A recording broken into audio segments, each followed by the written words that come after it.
எங்களோட சாவச்சேரியில நல்ல நீட்டா டைல் பண்ணி எல்லாம் இருக்க சந்தை அங்க சரியான மோசமா இருக்கா. அப்ப அங்க 20 லட்சம் 2 இன்னொரு 20 வந்து ஒரு வசாவலான்ல சின்ன முன்பள்ளி ஒன்று பயங்கர மோசமா இருக்குது. அதுக்கு ஒரு 20 லட்சம் தந்ததுன்னா 60 மிச்சம் 40 கிடக்கு. அந்த 40ல நான் சாவச்சேரிக்கு ஏதாவது செய்ய கொண்டு பார்த்து நான் இங்க கிரவுண்டே இருக்கு. நீங்க வேற கிரவுண்ட் யார் தந்தது?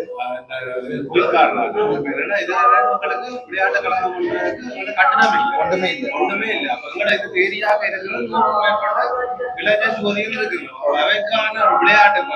விளையாட்டு கழகம் இதன் அந்த பிள்ளைல ஒரு இது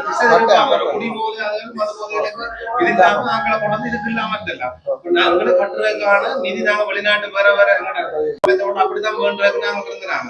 எங்களுக்கு வரப்பு காணி அது அதுல 2 வரப்பு காணி இருக்கு. இந்த மூணு ரோட்டு கரையில தான் இருக்கு. அப்ப அதுல நாங்கள் ஒரு வாசிசாலை மாதிரி ஒரு போட்டு அதுக்கு பேப்பர்களாக வாசிக்கக்கூடிய மாதிரி சின்ன பிள்ளைகளுக்கு பின்னேற டைம்ல ஒரு வகுப்பு வாசிக்கிற மாதிரியும் அப்படி ஒரு இதுல அப்ப நாங்கள் வந்து என்ன கேட்டா நாங்கள் டாக்டரோட நேரம் என்னன்னா கூடுதலான இதுல வந்தது டாக்டரோட வேற என்ன நான் உங்களுக்கு செய்யணும். நீங்க ஓட் போட்டு யார் போட்டீங்களோ இல்லையோ இல்லையா சாவச்சேரிலாம் எனக்கு 7000 போட் வந்தது. அதான் எனக்கு அந்த நன்றி கடன் இருக்குது. என்ன செய்யணும் உங்களுக்கு இதை நாங்கள் பார்ப்போம். இது ஒருக்கா போய் பார்ப்போம். அந்த இதையும் இப்ப போவோம். அதையும் போய் கையோட பார்ப்போம். இப்ப போய் பார்ப்போம் அதையும். சரி ஓகே. வேற என்று ஆகிறது அதை நான் சொன்னேன். போன முறை நான் தான் சாவச்சேரி கூட கொடுத்தேன். நான் இந்த முறை நான் தருவேன்டா தருவேன். சரி அப்போ போய் பார்ப்போம்.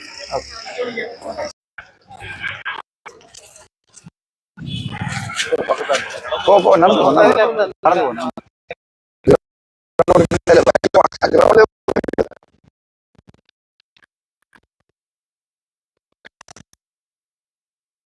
விளையாட்டுக்கு பாவிக்கிறதுக்கு நாங்கள் ஆமதிக்கிறோம். இது எங்களுடைய ஆதன சொத்துன்ற காணிக்காரர் உறுதி முந்தி அப்படித்தானே கோயிலை சுத்தி தானே காணி. இதை கேட்டாலும் நீங்க வசதி இருக்கு சார். இது நல்ல இடம். நினைச்சு உள்ளே இது நல்ல இடம். இதுதான் இதுல நாங்கள் வந்து வாசிசாலை இது போட்டு 4 மாடிக்கு பிளான போடுங்க. அது பாப்பா மொபைல கட்டையில் பண்ண அடுத்த வருஷம் நாங்க மேக்ஸிமம் 2 மாடி தான் சார். நாங்க இதுன்ற அவ்வளவு பெரிய இது நாங்க கீழே ஒரு வாசிசாலை இதுவும் போட்டு ஆனா நான் நினைக்கிறேன் போட்டாங்க அந்த இதுல கீழே வாசிய சாலையும் கிளாஸ் நடத்துறதுக்கு போட்டு 2வது மாடியில ஒரு பேட்மிண்டன் விளையாடக்கூடிய மாதிரி ஒரு இண்டோர் ஒன்று அடிச்சா இல்ல மத வார வருஷம் தரேன் நான் காசு. அதான் சார். இப்ப என்னன்னா முதலாவது நாங்க இதை போட்டு எழுப்பி போட்டு அடுத்த இதை தீர்மானிப்போம். சரி நான் ப்ரொபோசலா இதை கொடுக்கணும். இது கிடைக்கும். என்னன்னு கேட்டா சார் இப்ப எங்களுக்கு ஒரு இதை நீங்கள் இதை இருந்தீங்க நீங்க எல்லாம் அடிக்கல் நாட்டுறதோ இதனால நீங்க எல்லாம் முன்னுக்கு அந்த அம்மாளாச்சிக்கே நான் சொல்லிக்கேன் வேற ஒரு ஆள இல்ல எனக்கு அது தேவையில்லை. அம்மன் அது எனக்கு அந்த டிஎஸ் கடிதம் போடுறாரு 18ஆம் தேதி ஓப்பனிங் செரிமனி என்று சொல்லி நான் தானே ஐயா வரணும் நான் தானே காசு கொடுத்துறான். இல்ல நீங்க வர மாட்டேன்னு சொன்னீங்க நாங்க திறக்கிற மாட்டேன். நான் சரி திறவங்க யாரையும் கொண்டு வேற யாராவது கட்சிக்கார திறக்கணும். அது எனக்கு முக்கியம் இல்ல. இது நாங்கள் போடுவோம். நான் தான் இதை தாண்டி போட்டு அதான் நாங்கள் என்னண்டா வேற இதே இதாண்டில இப்படி ஒரு இதுலயும் பார்த்து நாங்கள் உங்களோட இதுலயும் அதான் அதுல போட்டுருந்தது. முடிஞ்ச வரைக்கும் இதுல நின்று வேலை செய்யற அந்த நாள் கூலியில நாங்களே நின்று செய்தோம்னு சொன்னா காசை மிச்சம் பிடிச்சு முழுக்க நீங்கள் இதுக்கு போடலாம். படியலை போட்டு மற்றது இப்ப மணல்கள் அது எழுப்பி இதுலயே எத்தனையோ பேர் ரிப்பீட் அந்த ஏரியாவிலேயே கண்ட காரணம் ஏரியாக்கள்ல வந்து சும்மா நோமனா கங்கிரீட் போடைக்கு எல்லாம் வேலை செஞ்சா அந்த கூலி காசு எல்லாம் பெறாது. கூலி வரா இதுக்கு கூடுதலா ஃபுல்லா இப்ப எங்கட ஆட்டோ இதுல வந்து 40-45 ஆட்டோ எங்க ஏரியாக்கு இருக்கு. எங்களுக்கு ஒரு இதுன்னு சொன்னா அவ்வளவு பேரும் அப்படி எங்கள்கிட்ட வரும். கொஞ்சம் அங்கால வேலியோட சேர்த்து அடிங்க. இப்ப முன்னுக்கு நல்ல பார்க் பண்றதுக்கு இடம் பெறும். தச்சமயம் ரோட்டு பெருப்பிக்க போறோம். அது என்னட்டாலும் பில்டிங் உடைக்க வேண்டி வரும். எங்களுக்கு அந்த அவர் நிக்கிற அளவுக்கு அதுக்கு அங்காலதான் இது வரும். அந்த பில்டிங் வந்து அந்த அவர் நிக்கிற அளவுல தான் இந்த பில்டிங் எழும்ப போகுது. அப்ப எங்களுக்கு இதுல ஒரு இது மாதிரி ஒரு இது ஒன்று வரும். ஆனா பெருசு தானே நல்ல பெரிய இடம். அந்த போஸ்டர் எங்கள்கிட்ட சொல்லி போட்டு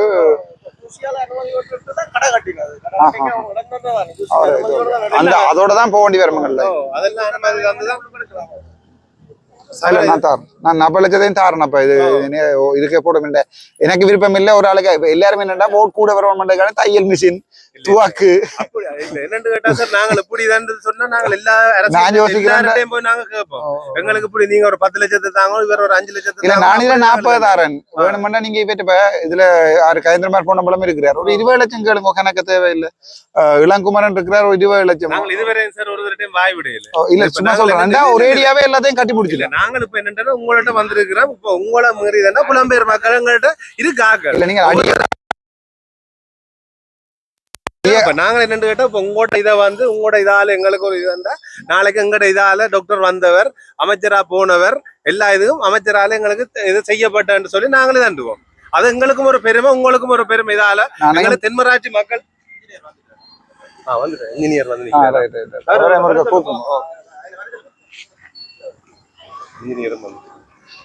அவர்கிட்ட கேட்டு இப்பவே ஒரு பிஓபி ப்ரிப்பேர் பண்ணி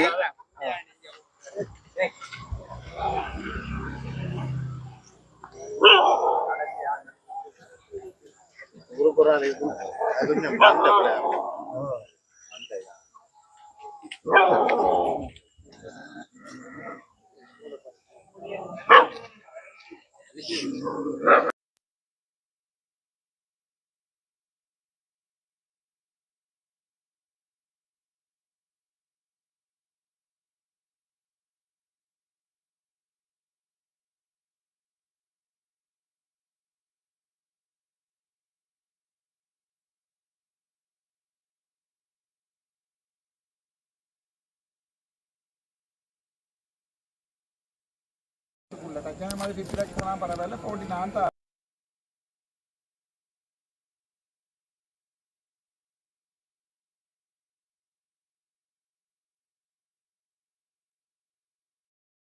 தூர நோக்கா கொஞ்சம் சிந்திச்சு ஒரு பிஓபி வந்து டோட்டல் காஸ்ட் எங்களுக்கு பிரச்சனை இல்லை. இப்போ இந்த கீழே போடுறது நான் 40 தருவேன். ஒரு 25 தலைமாறு வேலைக்கு அதான் சிறுதுளி தான் பெருவெள்ளம். அதை மாதிரி நாங்கள் இப்போ கொஞ்சம் கொஞ்சம் முதலாக இதை கட்டி எழுப்புவோம்.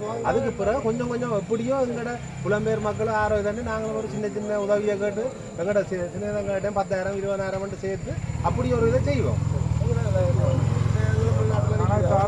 அப்போ அந்த இன்ஜினியர் ஒரு பிஓகே ப்ரிப்பேர் பண்ணி கொடுத்தாங்க. நான் அதை கொடுத்து கொடுங்க அனுப்பி 21 ரூபா கொடுப்போம். ஏன்னு வேறு சேவை பிளான் இருக்கு. அது அவன் இதில் இருக்குதான்.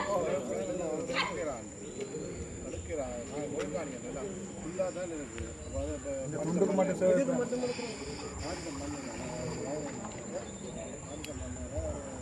சேவை பிளான் கட்டாயம் பண்ணுமே.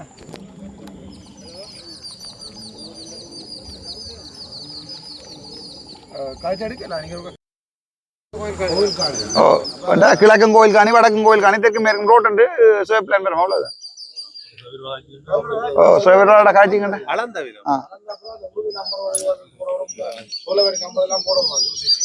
ஓகே. அதுல காய்ச்சி எடுத்தீங்கன்னா சரி. அதுல தான் எங்களுக்கு இந்த காசு இல்ல. பேர் இருக்கா சிவன் விளையாட்டுக்களம். சரி, நான் அப்படி போட்டு ப்ரொபோசலா கொடுக்குறேன்.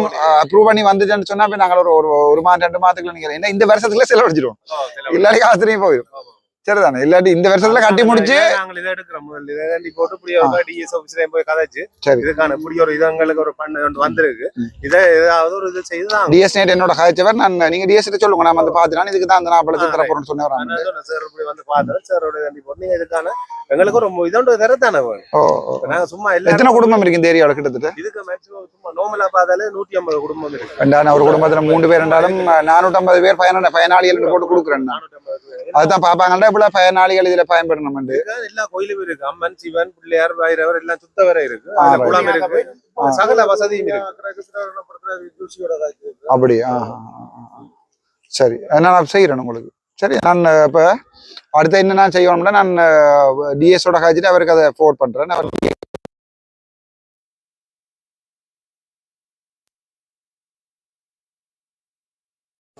வேலையை தொடங்கிடலாம். அந்த விஷயங்கள்ல காசு எந்த பேர்ல காசு சொன்னாலும் பெறாது. காசு வாரது வந்து அரசாங்க அதிபருக்கு. அரசாங்க அதிபர் அதுல 40 லட்சம் 40 லட்சம் டிஎஸ் டிஎஸ் காசை வச்சு கொண்டு இருப்பார். இதெல்லாம் ஓகேனா தான் அவர் கட்டுவார். இல்லாட்டி அந்த ஒரு வருஷத்துக்கு இல்ல எல்லாம் ரிட்டர்னா போயிடும். சரி, சந்தோஷம். எனக்கு வேற என்ன நான் ஓகே, சந்தோஷமா. பழைய எங்கட கட்சி உறுப்பினர் கேளுங்க. ஒரு பாராளுமன்ற உறுப்பினர்களே, இன்றைய தினம் உங்களுடைய நிலத்துக்கு வந்திருக்கிறீர்கள், அதையொட்டி உங்களுடைய கருத்து? போன முறையும் வந்த 93 லட்சத்துல சாவச்சேரிக்கு தான் 33.5 லட்சம் கொடுத்தேன் நான். இந்த முறையும் வந்த 1 கோடியில 40 லட்சம் சாவச்சேரிக்கு தான் கொடுக்குறேன் நான். ஏனென்றா இந்த சாவச்சேரியில இருந்துதான் சும்மா ஒரு டாக்டரா இருந்த ஒருத்தனை கொண்டே பாராளுமன்ற உறுப்பினர் ஆகி விட்டது இந்த சுத்தி நிக்கிற சனம். ஸோ என்னை பொறுத்த வரைக்கும் எனக்கு அது சந்தோஷமான விஷயம். சாவச்சேரிக்கு நான் கூட செய்ய முடியாது. ரவிராஜ் சன்னின் கடன் ஒன்று இருக்கு இந்த மண்ணுக்கு. ரவிராஜ் சன்னை தன் உயிரை கொடுத்து இந்த மண்ணுக்காண்டி போய் மண்ணுக்குள்ள போன மனுஷன். அப்ப அந்த ஒரு கடமை ஒன்று இருக்கு. அதால நான் திருப்பி இங்கேயும் வந்து கூட என்னுடைய கன்சர்ன். இப்போ எல்லாரும் சொல்ற சாவச்சேரிக்கு வேலையில சாவச்சேரி வேலையில நான் இதால தாண்டி தான் டெய்லி போறேன் நான். அதால எனக்கு அந்த இது ஒன்று இருக்குது. சாவச்சேரிக்கு வந்திருக்கிறேன். அவ்வளோ. பாராளுமன்ற உறுப்பினர்களே, சமீப காலமாக ஆளுந்தரப்பினர் பிரஜாசக்தி என்ற ஒன்றை மக்கள் மத்தியில் திணித்து வருகிறார்கள் என்று ஊடகங்கள் ஊடாக நாங்கள் அறிய முடிகிறது. அதை நீங்களும் அறிந்திருப்பீர்கள். என்ன தேவைக்காக மக்களின் வெளிப்படைத்தன்மையற்ற நிலையிலே அந்த பிரஜாசக்தியை நிர்வாகத்தை தெரிவு செய்கிறார்கள்? என்னென்ன சொல்றது, இப்ப சாகுறதுக்கு பயப்படுறவன் தான் டெய்லி வீட்டை விட்டு வெளியேற வேற கஷ்டப்படுவாங்க. அது மாதிரி இந்த இப்ப நாங்க பொலிட்டிக்ஸ்ல ஃபேமா நிப்பமா இல்லையான்றது நாங்க செய்யற வேலையை தான் வச்சுதான் தீர்மானிக்கும். நான் மக்களோட எப்படி பழகுறேன், இந்த 5 வருஷம் எனக்கு சனம் ஓட் போட்டு நீங்க தான் எம்பின்னு தந்துருந்தா இந்த 5 வருஷம் சனத்துக்கு நான் என்ன செய்யறேன்ற பொறுத்து தான் இந்த அடுத்த 5 வருஷத்துல எம்பியா வாரதா இல்லையான்றா தீர்மானிக்கும். பிரஜாசக்தியா அல்லது வந்து சும்மா ஆக்களுக்கு கிபிரையும் சோத்து வாசலையும் கொடுக்குறாலும் பொலிட்டிக்ஸ் செய்யலாது. எங்களுடைய அரசாங்கத்துக்கு விளங்கு இல்லை. சனம் இப்படி போய் ஒவ்வொரு பாராளுமன்ற உறுப்பினரும் இடங்கள்ல பார்த்து கதைச்சு என்ன பிரச்சனை இருக்குன்னு கேட்டு சனத்தோட சனமானிக்கொண்டு நான் வந்தது பைக்கில். எங்கட அரசாங்கம் யோசிக்கண்டா பிளான் பண்ணி ஒவ்வொரு வீட்டுகளையும் ஒவ்வொரு ஆளை பிடிச்சு அவருக்கிடையால அடுத்தடுத்த தேர்தல்கள்ல கொண்டு அந்த நோட்டீஸ்ல கொடுக்கறதுக்கும் அதுக்கு தான் வேலை செய்த வழிய சனத்திட்ட போய் உங்களுக்கு என்ன தேவை, உங்களுக்கு இந்த ரோட்டு போடையிலையா அப்ப போட வைப்போம்னு யோசிக்கிறது இல்லை. ஸோ பிரஜாசக்தின்றது அவையோட மாஸ்டர் பிளான். என்னுடைய மாஸ்டர் பிளான்ன்றது நான் டெய்லி சனத்தோட நிக்கிறது தான் என்னுடைய மாஸ்டர் பிளான். நான் வந்து இதே மண்ணில் இதே சாவச்சேரியில் இதே பைசிக்கிளில் சாவச்சேரியில இருந்து ஜெஃப்னா மெடிக்கல் ஃபேக்கல்ட்டிக்கு பைசிக்கிளில் போயிட்டு வந்தேன். அவை என்னுடைய நான் சனத்தோட நிக்க ஆசைப்படுறது டெய்லி இடத்துல வந்தா ஒரு வாலிபால் மேட்ச் விளையாடினா விளையாடணும், ஒரு கரம் மேட்ச் விளையாடினா விளையாடணும். இது ஒரு செஸ் டூர்னமெண்ட் வச்சேன். நான் பார்லிமெண்ட்ல சாம்பியன். ஸோ இவங்க ஒரு நாளைக்கு செஸ் டூர்னமெண்ட் வைக்க நான் வந்து விளையாடுவேன் அவங்களோட. அப்படிதான் நான் யோசிக்கிறேன். நான் என்னை பொறுத்த வரைக்கும் அதுதான் கனகாலம் வந்து மக்கள் எங்களை வச்சிருப்பின பக்கத்துல. நான் இதுல ஒரு பெரிய பிக்கப்ல வந்திருந்து 3-4 பேர் போலீஸ்கார் எல்லாம் சுத்தி வரப்ப எனக்கு கடிதம் வந்திருக்கு நேற்று. தெளிப்பாள போலீஸ் ஸ்டேஷன்ல இருந்து நான் யாழ்ப்பாணம் வந்திருக்கிற நேரத்துல 2 போலீஸ் உத்தியோகத்தர்களை என்ன முழுடம் கூட்டிக்கிட்டு போக சொல்லி நான் ஒரு எம்எஸ்டியோ அல்லது 2 போலீஸ் உத்தியோக கூட்டி வந்து இப்படி பக்கத்துல வச்சிருந்தா அவங்க யோசிப்பாங்களே அவங்கள்ட்ட இருந்து என்னோட பாதுகாப்பு எடுக்கிறதுக்கு டாக்டர் தேடுறாரு. நான் யோசிக்கிறேன் என்னோட இடுப்புல கிடக்கிறதே காணும். ஸோ அதுக்கு மேல எனக்கு தேவையில்லைன்னு நினைக்கிறேன். நான் அதுதான் நான் அரசியலா பாக்குறேன். ஒரு பாராளுமன்ற உறுப்பினர் அவர்களே, இன்றைய நாளிலே ஒரு பிரபலிய ஊடகம் ஒன்றிலே அல்லது செய்தி வலைத்தளத்திலே உங்கள் சம்பந்தமான ஒரு செய்தி ஒன்றை நான் வரை தொடக்கம் அர்ஜுனா வரை என்ற ஒரு தினகரன் வெப்சைட்லேயே பார்த்திருக்கிறேன். அது சம்பந்தமாக நீங்கள் தற்போது கடந்த கால ஆட்சியாளர்களுடன் தொடர்பு இருக்கிறதாகவும் அதிலே குற்றஞ்சாட்டி இருக்கிறார்கள். இது சம்பந்தமாக உங்களுடைய விளக்கம்? வடிவங்களே குற்றஞ்சாட்டப்பட்டிருக்கிறார். நான் ஆம்பளை பிள்ளை, நாமளும் ஒரு ஆம்பளை பிள்ளை. எனக்கு அந்த பழக்கம் இல்லை. யாராவது பொம்பளை பிள்ளையோட சொல்லுங்கடா, பிரச்சனை இல்லை. ஏன்டா நாமளோட ஒன்று சொல்ல அவன ஆம்பளடா ஆவே எனக்கு அது பிரச்சனை இல்லை. 2வது அல்ஃபிரட் துரையப்பா ஓட கொண்டே ஒப்படைக்க நாளைக்கு இவங்க நாளைக்கு சொல்லுவாங்க உயர் டக்ளஸ் மாதிரியண்டு. நான் யோசிக்கிறேன்டா இப்ப சுத்தி நிக்கிற இவ்வளவு பேருக்கு இந்த ரோட்டை போட்டு கொடுக்க வேணுமா அல்லது தமிழ் தேசியம் மட்டும் கதைச்சு கொண்டு பிக்கப்ல வந்து இறங்கி போகணுமான்றதுதான் என்னுடைய கேள்விக்குறி. நான் யோசிக்கிறேன் இல்ல இதுல சுத்தி நிக்கிற இளம் படிகள் நாளைக்கு வளரேக்கல டாக்டரால் இருந்தவர் வந்தவர் எங்களுக்கு இதோட செஞ்சவர் என்ன எங்களால் இவரால் ஹாஸ்பிட்டல் மாறணுன்ட்டு தான் நான் யோசிக்கிறேன். அப்படியே அப்படி பெரிய பொலிட்டிக்ஸ் நான் ஒரு பெரிய பொலிட்டிக்ஸ் கதைக்கிறேன். அரசியலமைப்பு சட்டம் எங்களுக்கு சமஷ்டி எல்லாம் கதைக்கிறேன். சனத்துக்கு சாப்பிட வழியில போறதுக்கு ரோட் இல்லை, மாதம் வருமானம் இல்லை, சும்மா இல்லை, சனத்துக்கு விளங்காத கதைக்கிறதுல பிரயோசனம் இல்லை தானே.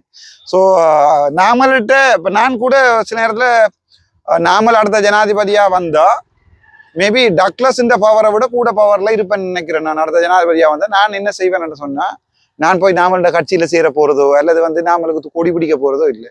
நான் பாக்குறேன் என்னண்டா, இன்னொரு அரசாங்கம் வந்தா நான் ஒரு பாகெயின் பவரா இருந்தா பாருங்க, தமிழரசு கட்சியில 8 பாராளுமன்ற உறுப்பினர் வைக்கணும். ஸோ அவை ஒரு பெரிய பாகெயின் பவர் வந்து, அதாவது பார்லிமெண்ட்ல 3வது கட்சி, பெரிய கட்சி. ஸோ இருக்கிற அரசாங்கத்தோட கதைச்சு நீங்க மற்ற டிசிசி மீட்டிங்ல பாத்துருப்பீங்க தானே, நான் குழப்பறையில நான் இருக்கிற பவானந்திராசர குழப்பற பெரிய வேலு, இளங்குமரன் குழப்பறது சும்மா கிள்ளி விட்டாலே குழம்பு இளங்குமரன். அதால எனக்கு அது பெரிய வேலை இல்லை. நான் பாக்குறேன்னு சொன்னா அப்படி செய்யாம அவங்களோடையும் வடிவா கதைச்சு செய்யற அபிவிருத்தியில செய்யணும், பிள்ளையான விஷயத்த கதைக்கணும். நாம இல்லை அதுக்கு அடுத்து நான் அடுத்த முறை சேலஞ்ச் பண்ணி சொல்றேன், அடுத்த பார்லிமெண்ட் எலெக்ஷன்ல வடக்கு கிழக்கு முழுக்க சஜித் பிரேமதாசவுக்கு தான் போடும், அதுல எந்த சந்தேகமும் இல்லை.